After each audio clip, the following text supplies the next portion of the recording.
Hey, it's Joe Amoya, founder and creator of GPSforlove.com. Got a quick question for you. Is your list too long? Do you have a list of qualities that a guy absolutely positively must have? And if he doesn't have everything on your list, you won't consider having a relationship with him. Well, let me preface this by saying I'm all for lists. In fact, I've created something called the Checklist for Love, which is about really getting clear on what those really important qualities and characteristics are.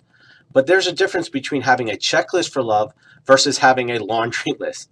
Because what I see, it happens all the time is that, Joe, a guy's got to be 6'2", he's got to have blue eyes, he's got to be, Lithuanian, he's got to be this, he's got to be that, he's got to do this. And it's literally this laundry list. And I'm like, really? I'm like, you might as well get some cats because you're never going to find that guy. Versus a checklist, which is, these are the important qualities and characteristics. If I'm going to have the kind of relationship that will really make me happy, these are the things that I need. See, the difference between the checklist and the laundry list is a checklist has the things you need. The laundry list has the things you want. See, a need is a necessity. You absolutely positively must have it. Where a want is a preference. It'd be cool to have, but if you don't have it, you'll still be okay.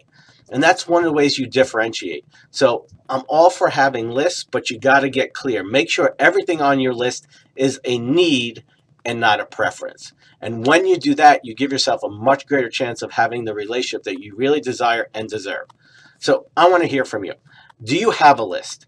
If so, what's on your list? Go through it, really look at it and say, are these things on there? Are they preferences? Are they wants? Or are they really need? And if they're preferences, you got to say, what are the things that I really need? Because in the big scope of life, is this really that important? Now, I know you may think it's important, but you say, Joe, you don't understand, he's got to be, 6'2", really? What if he was 5'10" and he was an amazing guy? Wouldn't you be able to deal with that? Wouldn't you be able to overlook the fact that he wasn't that tall, dark, and handsome guy? I've seen it all the time. Women who say, you know what? He wasn't my type. But then they realize that they're really the man that they're looking for. So I'm not saying that you shouldn't have a type. You're going to be attracted to what you're attracted to. But the bottom line, it's about having a healthy and fulfilling relationship. It's about getting a great man who gives you those important things that you need so that you can have the relationship that you desire and you deserve. So I want to hear from you. Go ahead in the box below. Put, some of the things on your list. Be honest. Do you have a list? Or be honest and say, you know what, Joe, I don't have a list. And maybe that's your problem, is you're just taking any guy who comes along and you're not picky enough. Because, see, I think that if you're going to have a great relationship, you need to be picky. But I think you need to be smart as well.